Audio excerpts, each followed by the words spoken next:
뉴스 시작합니다. 저는 동정민입니다. 오늘은 긴박해진 한반도 소식으로 시작하겠습니다. 방금 전 들어온 소식인데요. 대통령실이 국가안전보장회의 NSC를 열고 우크라이나 무기 지원을 재검토하겠다고 밝혔습니다. 그동안 우크라이나의 요구에도 살상 무기를 지원하진 않았었지요. 그런데 어제 러북 정상회담에서 상호 군사 지원을 하기로 합의를 보면서 우리도 우크라이나에 무기를 지원할 수도 있다, 강공책을 들고 나온 겁니다. 북한이 이번 러북 합의에 고무돼서 경거망동할 가능성에도 대비하겠다고 했습니다. 30분 전에 나온 소식인데요. 대통령실 연결해서 바로 알아보겠습니다. 안보금 기자, 소식 바로 전해주시죠. 네, 대통령실이 러시아와 전쟁 중인 우크라이나에 대한 무기 지원을 재검토하기로 했습니다. 우리 정부는 그동안 우크라이나에 대해 인도적, 경제적 지원을 해왔는데요. 오늘 오후 국가안전보장회의 NSC 상임위원회를 열어 이같이 결정한 겁니다.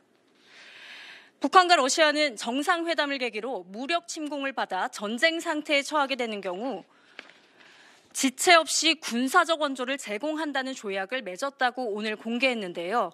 러북 양측이 이렇게 군사 협력을 강화하기로 한 데 대한 대응 성격입니다. 대통령실 고위 관계자는 우크라이나에 살상 무기를 지원하지 않는다는 방침을 가지고 있었는데 재검토하겠다는 것이라고 설명했습니다. 구체적인 지원 방안에 대해선 우리가 미리 답을 줄 필요가 없고 러시아에 차차 알게 해야 압박이 될 것이라고 말했습니다.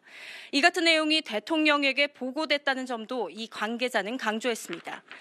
대통령실은 러시아와 북한의 군사협력 내용을 주시하고 있었는데 조약 내용을 검토한 결과 레드라인을 넘겼다고 판단한 걸로 풀이됩니다.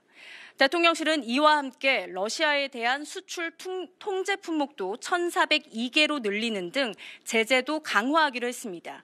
대통령실은 또 이 조약에 의해서 북한이 고무돼서 경거망동할 가능성에 대비해 군사 대비 태세를 강화할 것이라고 북한을 향해서도 경고했습니다. 지금까지 용산 대통령실에서 전해드렸습니다.